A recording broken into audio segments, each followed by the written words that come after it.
ఆంధ్రప్రదేశ్ మాజీ ముఖ్యమంత్రి YS Jagananna security మీద హైకోర్టుకు పోయిండు. వ్యక్తిగత భద్రత విషయంలో గతంలో తనకు సెక్యూరిటీని కొనసాగించేటట్టు కోర్టు ఆదేశాలను జారీ చేయాలని వైఎస్ జగన్ పిటిషన్ వేసిండు.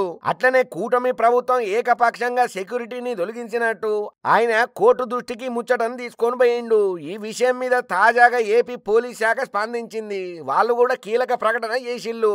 మాజీ సీఎం హోదాలో ఉన్న జగన్ కు నిబంధనల ప్రకారమే భద్రతా సిబ్బందిని కేటాయించినవని పోలీస్ శాఖ చెప్పుకుంటా వచ్చింది.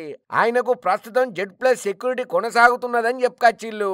భద్రత తగ్గించిల్లని చెప్పి ఆయన చెప్పిన విషయం నిజం కాదని తెలిపిల్లు. నాకు భద్రతను తగ్గించిల్లు, నన్ను కూటమి ప్రభుత్వం ఇబ్బంది పెడుతున్నది, నాకు కావాల్సినంత సెక్యూరిటీ ఇయ్యలేదని చెప్పి జగన్ హైకోర్టుకు పోవుడు తప్పుపట్టిల్లు. జూన్ 3 నాటికి వైఎస్ జగన్ కున్న భద్రతను పునరుద్ధరించాలని కోరుతా జగన్ హైకోర్టులో పిటిషన్ దాఖలు చేసిన నేపథ్యంలో ఆయన వాదనలో ఏమాత్రం వాస్తవం లేదని, అంతా తుస్సని, జగన్ ముఖ్యమంత్రిగా కొనసాగిన సమయంలో ఆ హోదాలో అదనంగా కల్పించే భద్రత మాత్రమే తగ్గించినమని అన్నారు. ప్రస్తుతం మాజీ సీఎం అయిన ఆయనకు ముఖ్యమంత్రి కల్పించే భద్రత ఇవ్వడం కుదరదని పోలీస్ శాఖ స్పష్టం చేసింది. చంద్రబాబు మాజీ ముఖ్యమంత్రిగా ఉన్నప్పుడు ఆయనకు ఎంత భద్రత అయితే కల్పించినమో ఇప్పుడు జగన్ కు కూడా గంతే భద్రతను కొనసాగిస్తున్నామంట పోలీస్ శాఖ కీలక ప్రకటన చేసింది. మాజీ సీఎం కు కల్పించే భద్రతలలో భాగంగా జగన్ కు 58 మంది సిబ్బందితో సెక్యూరిటీ కొనసాగుతున్నదని పోలీస్ శాఖ చెప్పింది. ఆయన ఇంటి వద్ద 10 మంది సాయుధ గార్డుల భద్రత ఉన్నదని, షిఫ్ట్ నాకు 2 చొప్పున మొత్తం 6 PSOలు 24 గంటల పాటు భద్రత కల్పిస్తున్నారని చెప్పింది.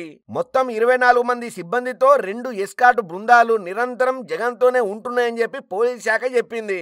పగలు రాత్రి కలిపి మొత్తం 5 వాచర్లను ఏర్పాటు చేసినామని, ఇన్స్పెక్టర్ స్థాయి అధికారిని భద్రతా ఇన్ఛార్జిగా పెట్టినామని కూడా వివరణ ఇచ్చింది. 3 షిఫ్టుల్లో పనిచేసే మొత్తం 6 ఫిష్కర్లు, స్టీనర్లు నిరంతరం అందుబాటులో ఉండేటట్టు 6 డ్రైవర్లను జగన్ కు కేటాయించినమని చెప్పి ఆంధ్రప్రదేశ్ పోలీస్ శాఖ చెప్పుకుంటూ వచ్చింది. కానీ ఈ ముచ్చటెరికైన తెలుగు తమ్ముళ్ళు మాత్రం ఈ జగన్ కు ఏం పని పాట లేదు, ఉన్నది చెడగొట్టుకొని ఏదోటి గుడ్డగాల్చి కూటమి ప్రభుత్వం మీద వేయాలని చూస్తున్నాడు తప్ప ఆయన మాటల్లో ఏ మాత్రం నిజం లేదు. అధికారంలో ఉన్నప్పుడు అట్లనే పబ్లిక్ ని మోసం చేసిండు, ఇప్పుడు అధికారం పోయినాక కూడా ఆయన మనస్తత్వం అయితే ఏం మారలేదు. జగన్ ఇప్పటికైనా తెలుసుకోవాలి, కళ్ళు తెరుచుకొని బాధ్యతగా మెదలాలి అని ఈ ముచ్చటెరికైన వాళ్ళందరూ ఎడ్డిస్తున్నారు.